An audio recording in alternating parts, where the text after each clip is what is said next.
Hello, welcome to African in New York. I'm Deogracius Joseph Miller, and today we have Matata Mo Mpela. Welcome, Matata. Thank you, sir. Thank you for having me.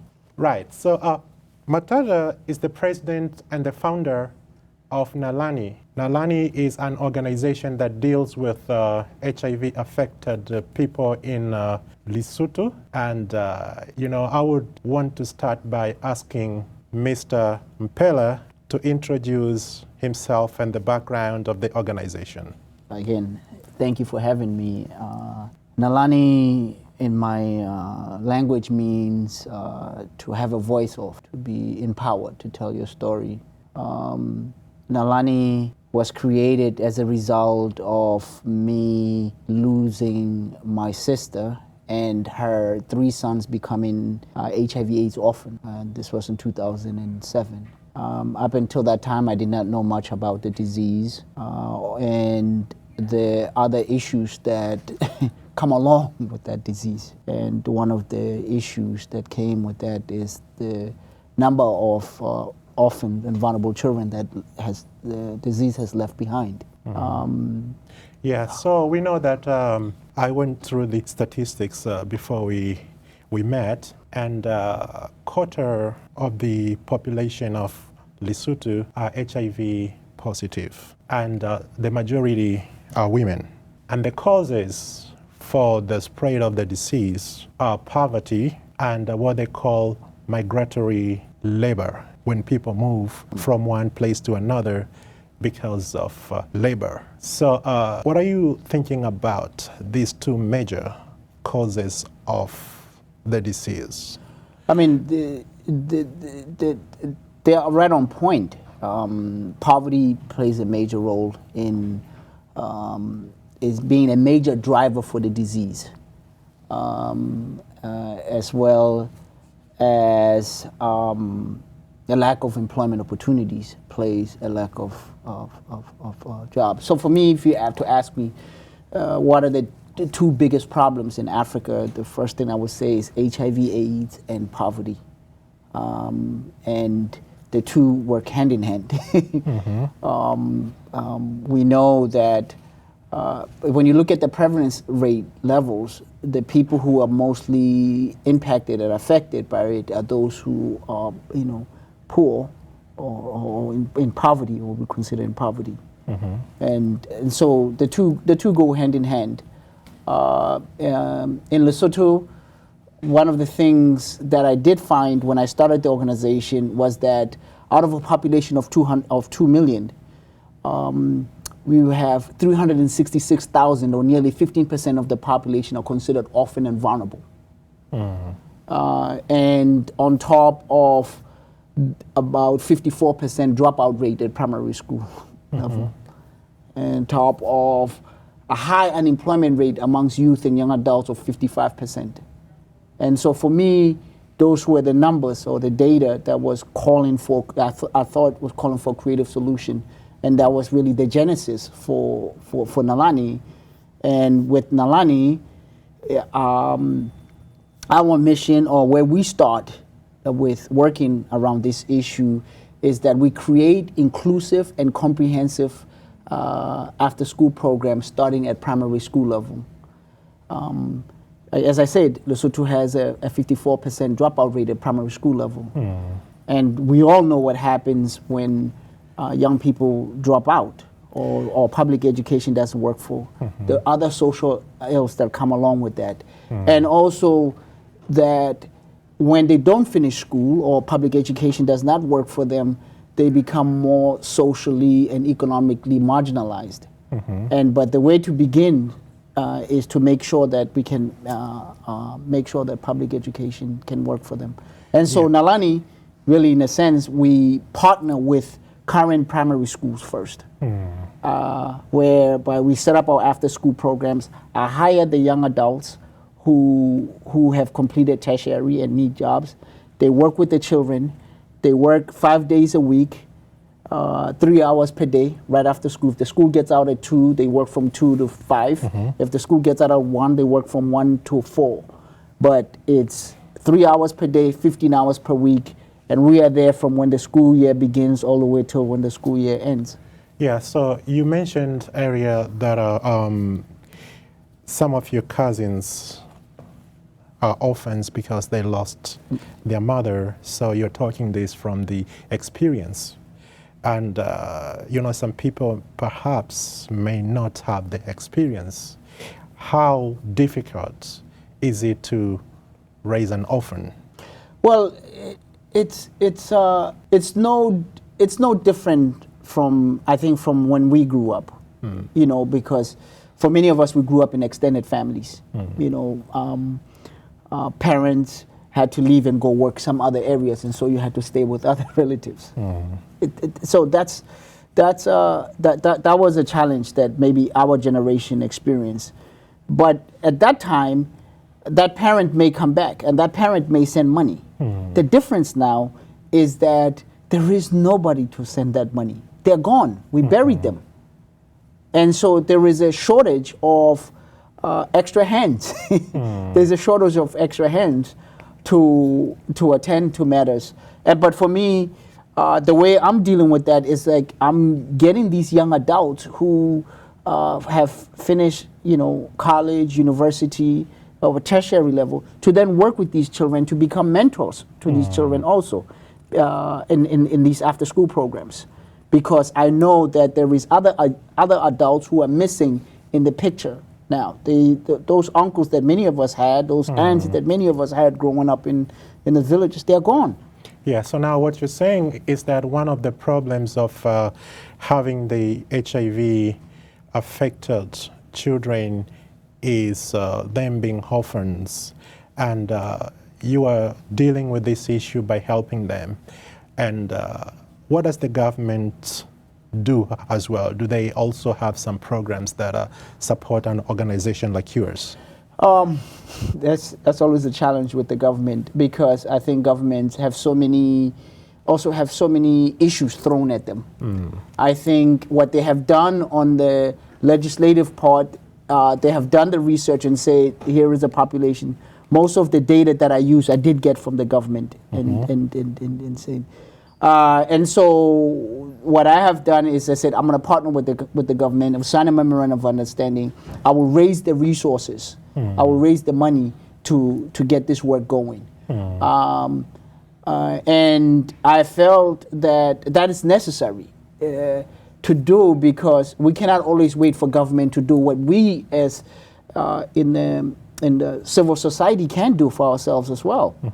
We need to put our resources together and bring them together, and then if the government can, put in their 2 cents, but we need to begin. We can't just sit and point fingers. Those days are gone. And so, yes, we have a memorandum of understanding with the government, but the resources are raised. So the route I have taken is that I've gone to businesses in Lesotho, and I've gone to right now, people who are supporting, or institutions that are supporting Nalane, is Sakhametsi Trust, which is an investment group in Lesotho. Standard Bank also just joined as a partner as well, and as a funder. And we're working on other businesses as well, to saying, here is a problem and this is how we can solve it. And I did that because often when we have problems in Africa, we tend to run to the West, or we tend to run somewhere else to get the help. And I don't think that model works. I think we need to also, this is an opportunity to put in new models to solve our 21st century problems. And is that my belief is that there is enough resources among Africans themselves to solve our problems. Yes. Before we can go to other places. I don't think it's fair sometimes. Before asking you as my neighbor, say, listen, here's a problem. Can we try to solve it together? Yeah, so now you're talking about resources to combat HIV/AIDS, and one of the major problems as well when it comes to transmission of HIV/AIDS is the mother-to-child transmission. I don't know if your organization has some resources to, deal with that by providing education. Well, no, I don't directly deal with that issue, but I indirectly deal with it. Some of those kids who are positive as a result of mother-to-child transmission, they are in my program. And my concern right now is to making sure that public education can work for them. For them first to get through primary school, and second to get through to secondary school, and then again tertiary or university should be the next level. One of our partners is the Baylor Clinic. Baylor Clinics works with children who are positive. Baylor Clinic works with mothers directly doing the education. For working directly with mother to child in terms of reducing that issue. So because we're not dealing with the clinical aspect of the disease, that's not our area, but we indirectly work with them. We do support the children. But at least you should know how the diseases are transmitted from mother to the child. Absolutely. I'm well aware of how that is done. Because the audience will want to know, maybe. Yeah, absolutely. I mean, it's a process that where the disease starts with the mother. The mother is positive, and the child growing inside doesn't necessarily become positive. There is many ways that can be stopped from mother to child. One, there is medication that mothers can take while they're pregnant, so to prevent that. And also, when a child is born, there are certain things that the doctor or the people who are delivering that must do. They must do so that the transmission also does not occur at the point when a child is delivered. And so that is something that I know the government has been very serious, and I think the whole Africa has been very serious in finding partners to try to reduce that and minimize that issue. The challenge with that is that some of the mothers, when they're pregnant, they do not engage medical care. So it's very difficult to know and to prescribe the proper treatment. And so it helps, though, when people know their status. So that when they are pregnant, they can begin to say, I'm pregnant, I'm HIV positive. And then in that counseling session, they can be like, well, you're pregnant. It doesn't mean that your child can also be born. Yeah, and that's what actually I believe the government of Lesotho is doing, which is they advocate for prevention, care, and treatment. Absolutely. So they want people to come out and to check their status. How easy is for people to go and check their status? It's quite easy, actually. There is. But I mean, are they willing to go? I'll begin with the accessibility. There are many places where people can check their status. I think in terms of working on stigma, I think things are getting better. So more and more people are getting tested, and more people know their status in Lesotho. So that's different from, let's say, 10 years or 15 years or 20 years ago. And so that's one of the things that I think, the government, has to be applauded. That more and more people know their status and have put in measures. And again, and the partners like the United States, the European Union, the United Nations and all those partners that have supported the HIV/AIDS prevention strategy in Lesotho. They have to be, applauded on that part. But, the way I look at the issue is, what are the structural issues around this HIV? And as I said earlier, poverty, continues to be a major driver, a major structural driver in this, because one of the first things you have to look at is how do people become positive. So in a place like Lesotho, most of the transmission occurs between heterosexual couples or people, and most of it occur because people have multiple partners, and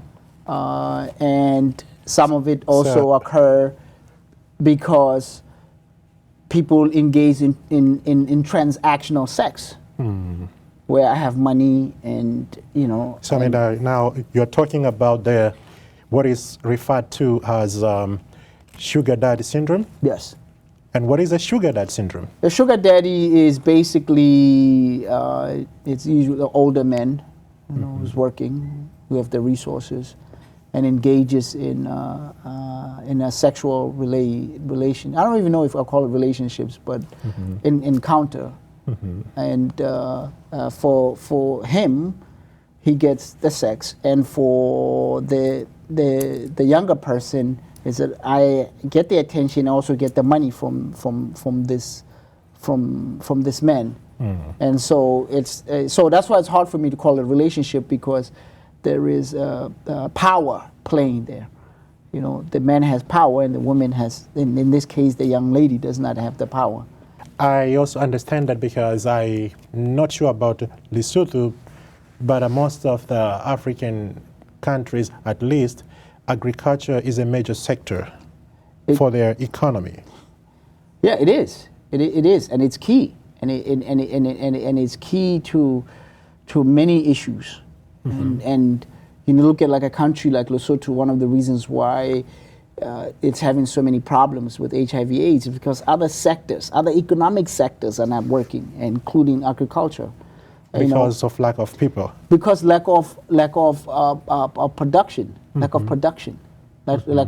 Due to losses.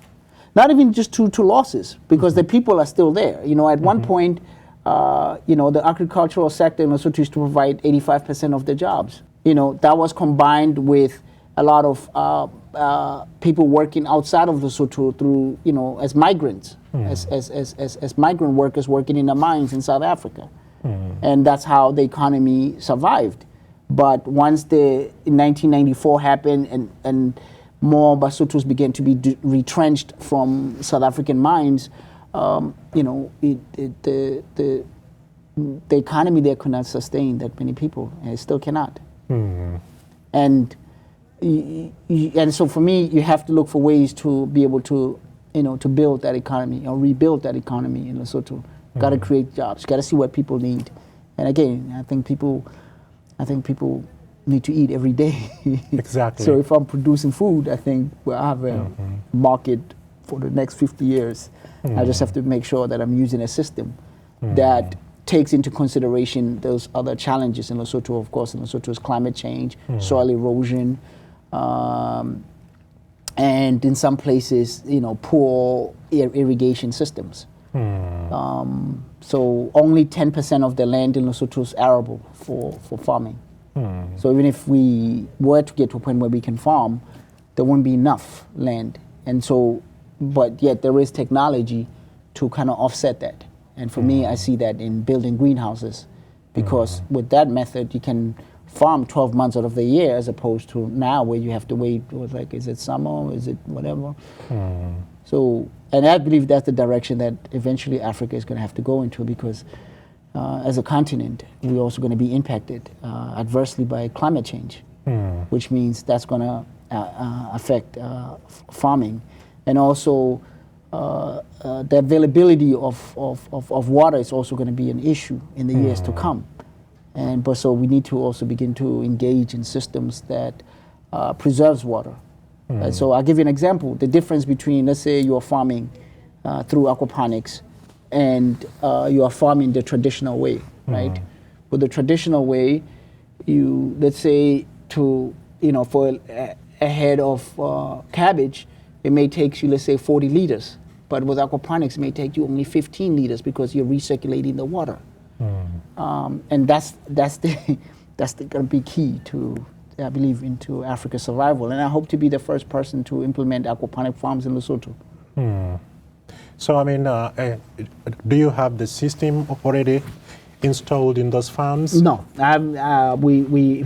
We're going to put our first one at St. James Primary School in probably September, October. The construction should be happening. Oh, so I mean, it's going to happen soon. No, it's going to happen soon. I mean, Sahameti Trust, that's where they give us the resources to do, to put up our first one. We just couldn't put one through the winter time because the fish we use for nutrients is tilapia. It's a warm water fish, and the winters in Lesotho are quite extreme. It snows. So the production of fish, how long does it take to invest and to break even? Well, the key is that it takes about 8 months for it to get to a point where we can sell them in the market, like about 400 for about 400 milligrams. That's the key, about a pound. That's when you can get them. So it takes you 8 months to get to that point. But yet, in the interim part, its feces are providing nutrients for your vegetables. So within 2 months, you can start selling those vegetables while you wait for the fish to get to a stage where you can sell it in the market. Well, so this is very interesting, where we have a situation where the Nalane organization is using its expertise to improve lives of the orphans, lives of the HIV-affected people. And we know that in other areas this has not been easy because, there is a stigma that if somebody is HIV affected, and especially in some other cultures, then they think that there is no life, or, people have to sit down and, they think that they don't have any future. But actually what you're saying here, future is there even if you are HIV affected. Absolutely. So, I mean, you are giving hopes to these orphans that there is life even if you may be HIV positive, even if you may have lost your parent, even if you don't see the future, you don't see the light, but we are giving you this small that we can in order to prepare you for that future that you may want one day. Well, yeah, the key, I'm interested in our people becoming full citizens and become full members of the community. And with poverty and with HIV/AIDS before, that was not the case.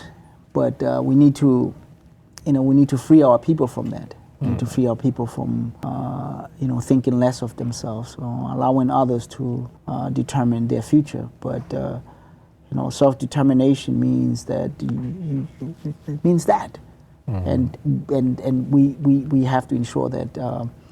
Our people, and for me, starting in Lesotho, can have that, because I think when you're in poverty, you're really in jail. But we have to free them. My generation, at least. I mean, the generation before you and I, they were fighting for political freedom. We have achieved that. But our generation, the question is going to be, what are we going to fight for?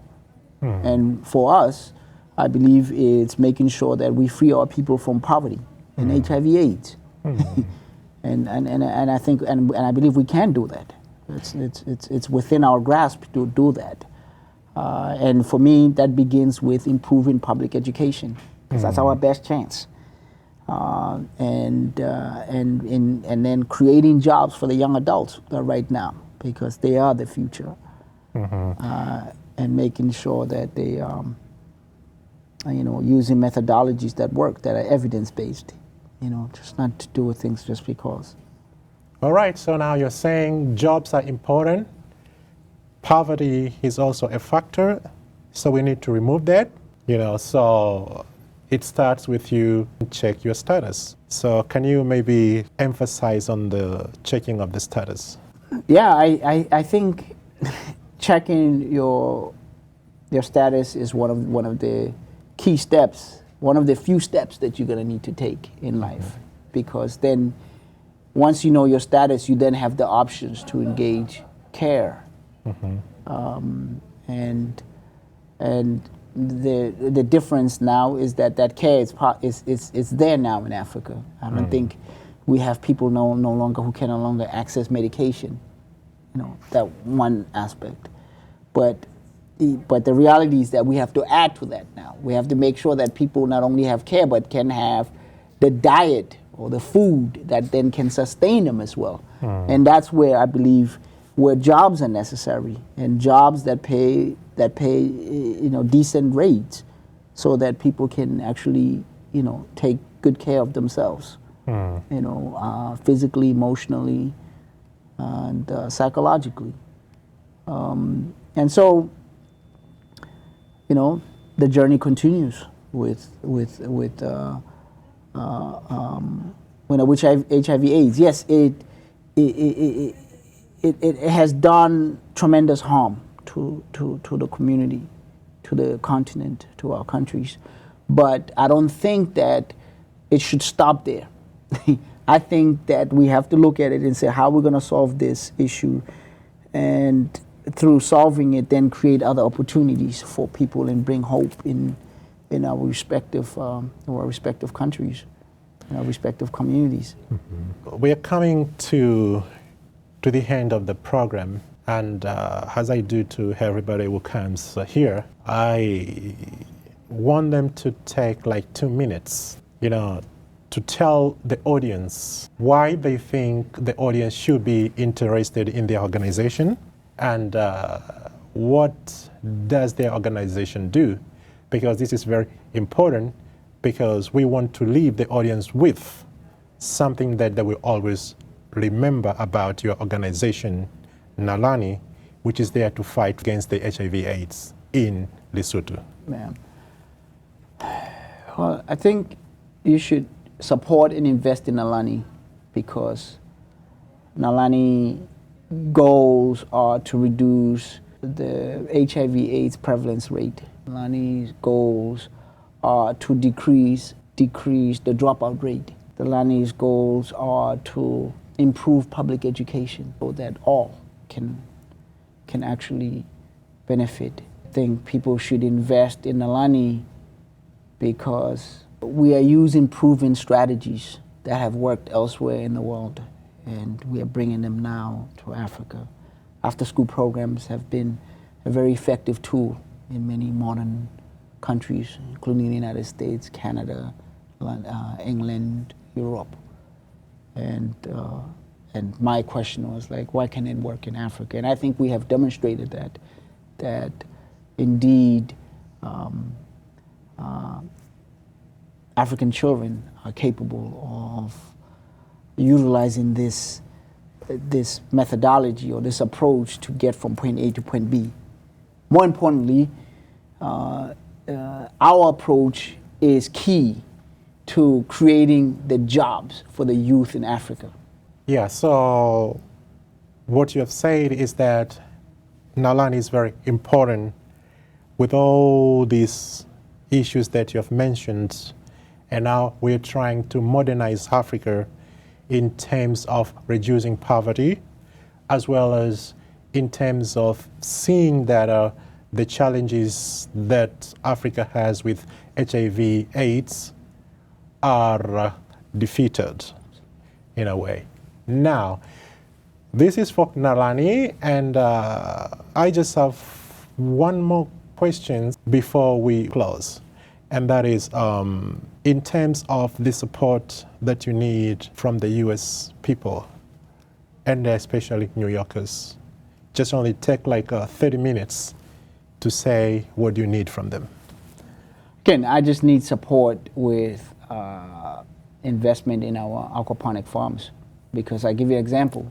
It cost us about $40,000 to erect one aquaponics farm, right? But we can generate about $20,000 annually from our farms. So that said, this is African in New York. We welcome Africans and African Americans of high achievements to come here and tell us their stories.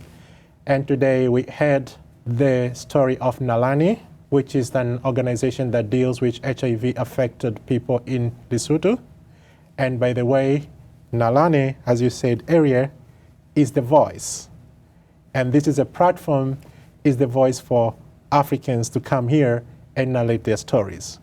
So we thank you very much for coming. So this is African in New York. I'm Deogracius Mela. I just want to say thank you. No, thank you. And all the best.